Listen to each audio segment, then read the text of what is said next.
ndahabona uriya njyewe najyaga ndirimba nakira abahanzi ba Davis wari umuyenzi n'amanuze mfite amafishe nagiye mbika najya postinga nko kuri Facebook afishe nyine narazibikaga avuga ati hari igihe nzajya nanzi ko icyo gihe ubwo nzahita ndirimba kubera ubuhanzi ariko nyine biranga buri ikintu kitari ako kanya kitazahita kikuzamura kiranga nyine najya ndirimba mu maklabu nkaririmba mu makompetisiyo atandukanye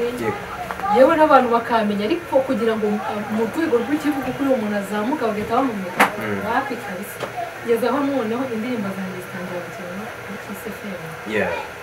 ariko nyuma ko ntari mfite uburyo urumva niba umuntu abanyamakuru kiriya gihe ntabwo ari kugukina rimwe kabiri gatatu kandi nawe nta na fanta uragurira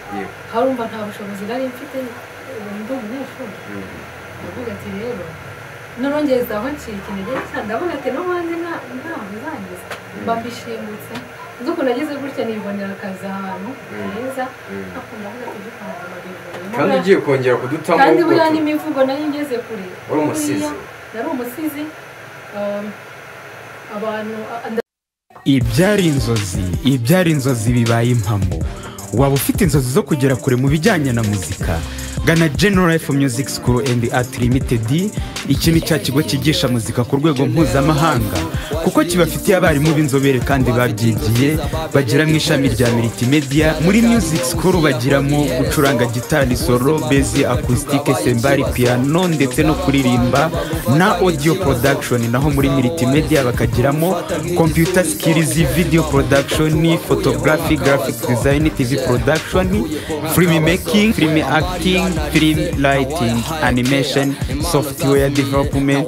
Si itegeko kandi kwiga amasomo menshi kuko umunyeshuri yihitiramo amasomo akeneye kwiga. Ikindi kandi umuntu ushaka kwiga gukora ibyuma bya electronique byapfuye nawe babimufashamo kandi bakagira biga batana biga bacumbikirwa. Umunyeshuri wize muri General Life Music School and Art Limited abankenerwa na tumurebereho ku murimo aho abarwanirwa ku isoko ry'umurimo abikesha ubumenyi yahawe n'abarimu b'inzobere bigisha muri General Life Music School and Art Limited. Muri iki kigo hacumbikirwa abana barangije primaire, abarangije turokome, abarangije segonderi, yewe n'abarangije kaminuza. Kandi tubafitiye amacumbi y'abakobwa ndetse n'ay'abahungu. Umunyeshuri wese ahabwa certificate y'icyiciro arangije. Muramenye ntimucikwe n'aya mahirwe mboneka rimwe yo gukabya inzozi zanyu, ibyari inzozi bikaba impamo. Akarusho kandi nuko General Life Music School and Art Limited iyo uri umunyeshuri wabo wifitemo impano iyo ari yo yose bagufasha kuyizamura ntacyo wongeyeho kuri minerivare, byose ukabifashwa ku buntu. Icyo wishyura ni minerivare yo kwiga gusa. Si ibyo gusa, dukora indirimbo, audio na video, kwigisha kuzamura imbuga nkoranyambaga zigatangira guhembwa, ndetse no ku muntu ukeneye gukora ibyuma bya electronique byapfuye nawe tubimufashamo aharangiza afite certificate. Ku bashaka kwiga indimi cyangwa bashaka kwiga sound engineering, ku bashaka kugura cyangwa kugurisha ibyuma bya electronique, ibijyanye n'ibyuma bya muzika, namwe muhawe ikaze muri General Life Music School and Art Limited. Abifuza kwiga muri General Life Music School and Art Limited mwadusanga aho dukorera Kigali, Kimironko ndetse no mu ntara zose z'igihugu. Ukeneye kumenya byinshi birambuye wasura imbuga nkoranyambaga zacu Facebook, Instagram, Twitter, TikTok na YouTube kuri General Life TV Rwanda. Ku bindi bisobanuro wabariza kuri 0788328205, 0788328205 cyangwa 0788871739, 0788871739. Isi ya none ikoranabuhanga ni ryo terambere ryawe ry'ejo hazaza.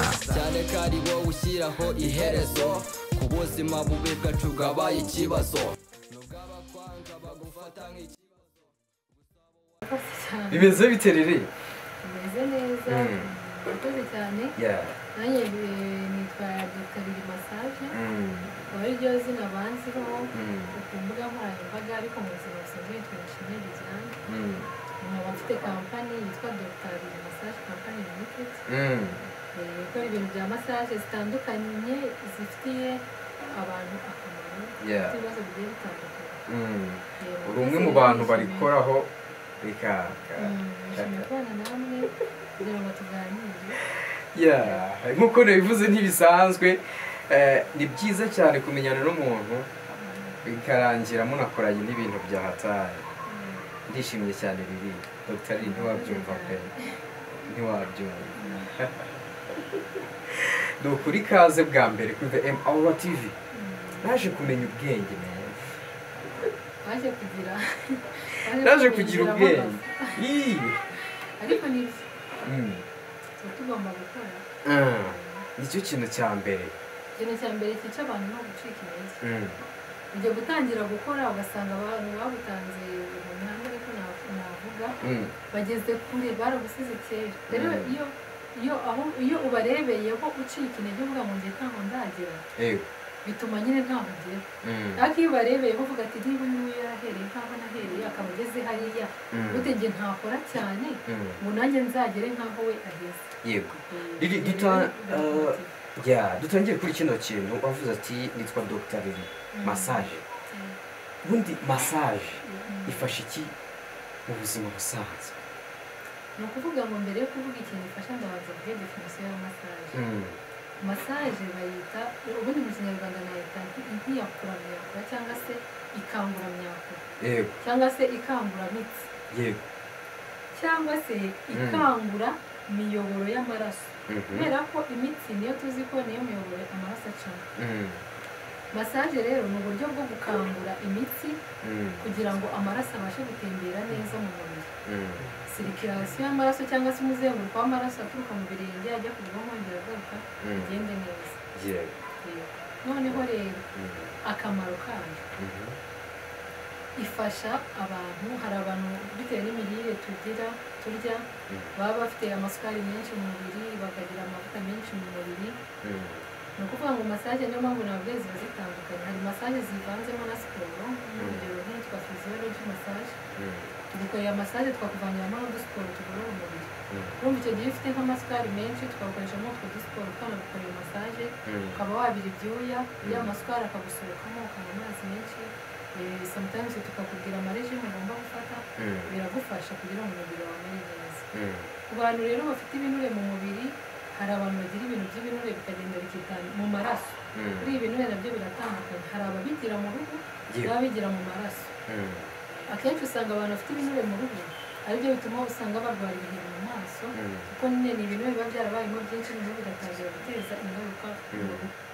ababifite rero mu maraso biragenda bikihagikamo bikamera nk'amabuye especially nko ku bantu babyibushye bakunda kubabaga nko mu nda ugasanga bamukuyemo agacupa kuzuye amabuye ariya ntabwo ari amabuye nk'aya mabuye tubona ni ibinure biba byaragiye bikibumba bikabyara nk'amabuye ugasanga amabuye yaje mu nda buriya kariya kabuye gafashe ukakegereza umuriro ukashonga rero kariya kantu iyo kagiye kakitambika mu mutsi tugenda kitambike nk'umutsi hano wenda kwita k'umutsi niba amaraso yazamuka agakomeza ajya ku bwonko yahagera akongera agasubira mu birenge yumva kiba ari ikibazo none se ni hahandi usanga umuntu yarwaye imitsi ibirenge byabyimbye kuko amaraso ntabwo ari kumugenda ngo agere ku bwonko neza ugasanga atangiye kugira ibintu by'isereri umutwe ukamurya ugakira none se ariko hari ikintu njya nibaza hanyuma wowe ufite abakozi ukoresha nk'iyo ugiye gukora massage kuko urumva hari ubwoko bwinshi body to body kuba wamasa umuntu watubwiye akamaro ndetse watubwiye na definition iyo nizere ko tutari buyivuge ntabwo wamenye ibyabaye ubu ngubu navuze ko iyi massage ya n'ingano na body to body ntazongera kuyisobanura kuri kamera kubera yuko abantu usobanura ikintu mu buryo bw'umuti cyangwa bw'ubuvuzi bo bakabyumva ukwabyo bikaba sometimes wasanga bikwangiriza izina ryawe cyangwa irya kampani rero ubwo nzansobanurira izindi izo ngizo inbox bajye banyandikira cyangwa bampamagare kuri 07 6 gusobanura burambuye komeza umaze erega ntabwo nabimenye n'abanyamakuru bagiye banyandikaho amakarito nabasabye kugira ngo nyine atari meza kuvuga ngo mfasha abagabo kurangiza nyine karito zitari nziza ziganisha mu by'ubusambanyi kandi atari ibyo nashatse kugaragaza nabo nabasabye kubisiba cyangwa se izo karito bakazisiba kandi biganiro noneho no mu kiganiro ahantu haba harajemo nk'ijambo rya blage ritagaragaza neza bigatangiza ikiganiro utagaragaza neza akazi kawe nabo uzarebe bamwe na bamwe barabisibye nabo n'abasabye bazagenda babigenzure iryo jambo bayikatemo ibiganiro birekera nta kibazo ntabwo nabimenye ko ari uko byagenze ubwo nyine ntukinkurikirane riri kandi niba nsheringa ntabwo nagusheringa riri oh my goodness ntabwo nabimenye ese ubwo uzabe dusobanurira inbox gusa mbasobanurira mu ncamake deni izi ebyiri zo ntabwo nzajya kuzivugaho kuri kamera kuko nizo nyine zatumye abantu bibaza muri umuntu agakora amafaranga baje kwicururiza ku mbuga nkoranyambaga n'ibyo kandi rero njyewe mba ngomba guhesha ishema nyine ni kampani rero ntabwo nkiri Dr. Lily Massage gusa iryo zina Dr. Lily Massage nafunguye kampani ita kampani yanjye ko aribyo namenyeho kugira ngo ni ukuvuga ngo abantu uzajya utambuka ukabona hari icyapa cya massage cyanditseho Dr. Lily Massage Company Limited umenya ngo aha niho Dr. Lily yafunguye wateye intambwe ishami wateye intambwe uwatangiye ari umuhanzi yaje kuvamo umuganga yatangiye ndi umuhanzi byara buriya rero kamusetse kanamye agasituri gatoya ku banyabwanjye buriya baravuga ngo icyo uzaba cyo ntawagira nyine icyo Imana yaguteganyirije ko kizatuma abantu bakumenya cyangwa se umenyekana cyangwa se utera imbere buriya kiba kiri ahantu gikipinze ntabwo uzi ngo ni ikintu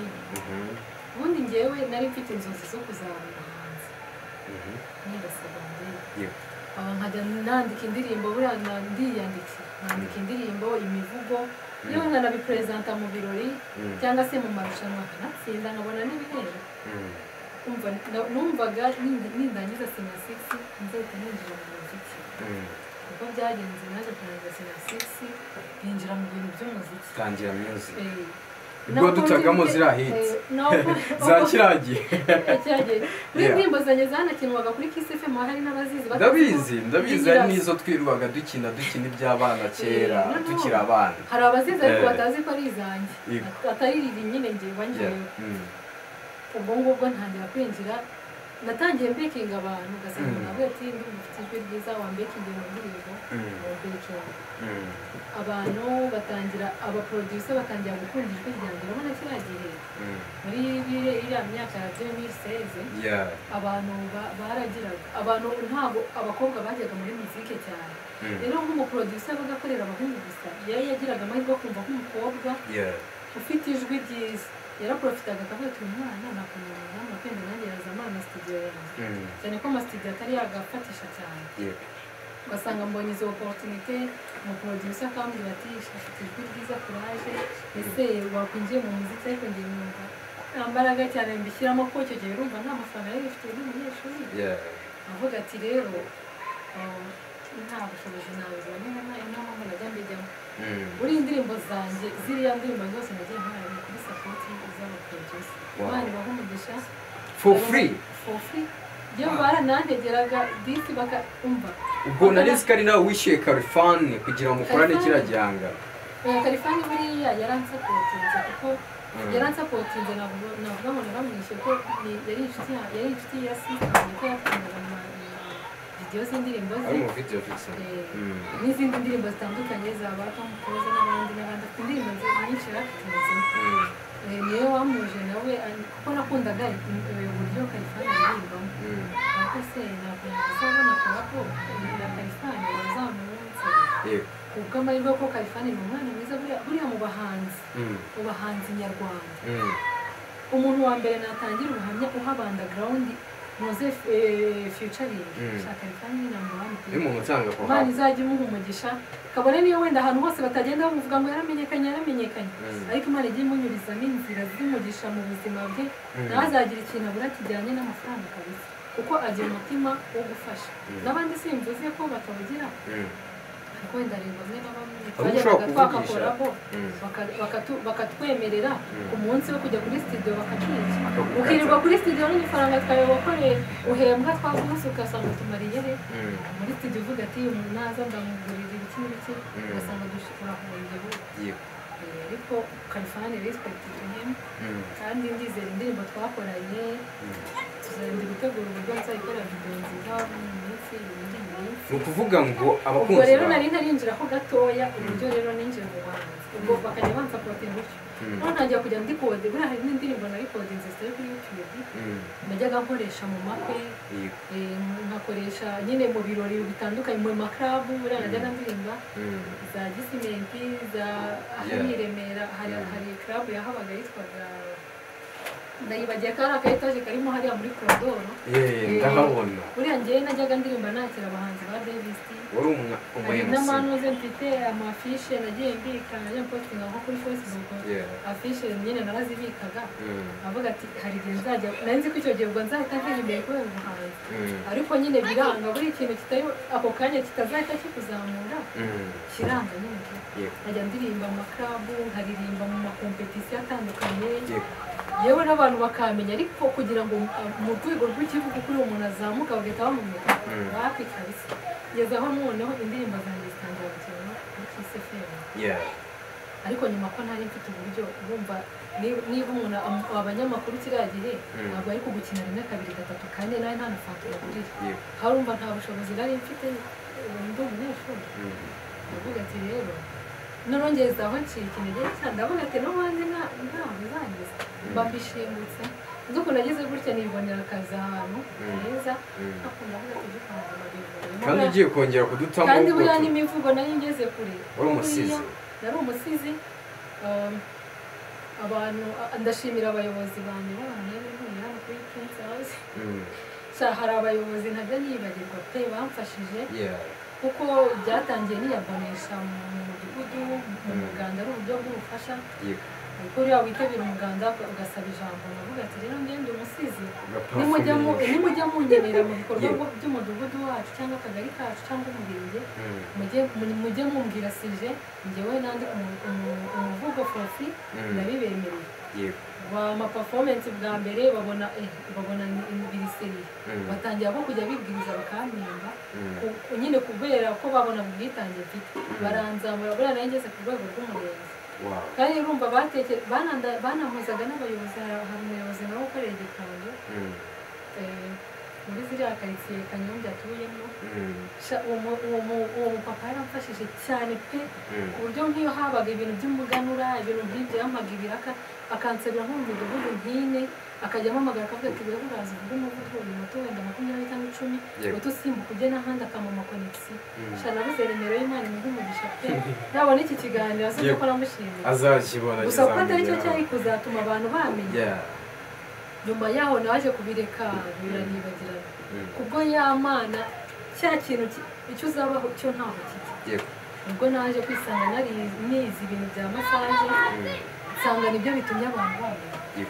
ariko nabonye nabyo byamanzira nziza opportunity yo kuzata nkoreraho na za ndirimbo bakamenya ko ndi umuhanzi uriya talent n'akazi niyo tuvuge wenda uri guteganya kuduhereza ibindi bihangano bishya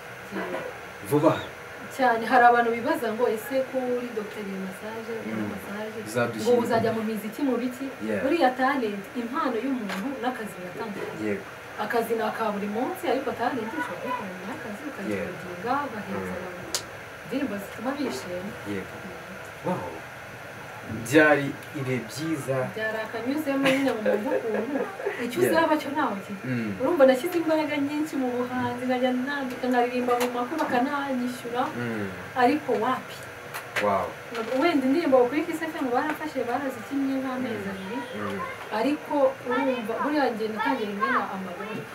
zanjye buriya amaroni akisori yandirimbo ibivuga ngo narasaze buriya iriya ndirimbo yavagamo hajya n'izanjye yitwa Naragiyo niyo yagarufunga nakoranye na Kafani ariko n'ubundi byarangiye ntazi uko byazimiye ariko Imana yongera kunzamurira kuki muri Masayi abakunzi bawe n'ubundi twitege ko vuba aha turabona ibihangano byawe imizigo nzajya nyubatamo n'akazi ariko gakomeza banakugane banangane mu kazi kanjye ka buri munsi nibwo gafate nyine talent ngo bayivuze n'akazi ngo ujya ngo niba agiye mu bahanzi se bazadukorera ibintu wize bifasha abantu nta hantu bihurira n'umuhanzi nk'uko Tom Close ni doctor kandi akaba n'umuhanzi ibyo ni ibintu bisanzwe ushobora no kubikora uri umushoramari ushobora kuba uri umushoramari ariko impano zawe nazo nazo rega zifasha abantu niba ndirimba indirimbo y'urukundo ntizabura abantu ifasha hari igihe wenda abantu bazaba bashwanye mutura ako karimbo karimo ubutumwa bitume basubirana nzaba nkoze igikorwa Imana ishaka Riri wenda tugana ku musozo ubutumwa ku bantu bawe bagukurikirana kuri social media hari benshi bamaze kumenya kubera massage hari benshi bakumenye kubera umuziki gira message ubagenera tugana ku musozo abantu bamenye rero kubera umuziki kandi abashimira cyane harimo abantu bagiye bamfasha batandukanye abakameramani batandukanye abanyamakuru batandukanye aribo bananshakiraga urumva ngewe ibyo bintu bya social media sinari nanabizi bakanshakira izo connection zo kugira ngo nzajye njya kuririmba muri ubwo bari n'ibiki nabo ndabashimiye abantu banzi ku by'umuziki ndabashimiye abansapotinze kandi n'abakunzi banjye bari barabonye narabuze nyine bakibaza se ko bacecetse nzabazanira indi mizigo mishasha niko babita abanzi ku rwego rw'akazi rero rwa massage ni karibu tubafashe Dr. Lili Massage ni kampani izaba irimo departement zitandukanye uza kuri reception bakakwakira niba ari consultation bakabasobanurira ikibazo ufite kugira ngo tubone uburyo tukoriyanta muri massage ukoresha bitewe n'ikibazo ufite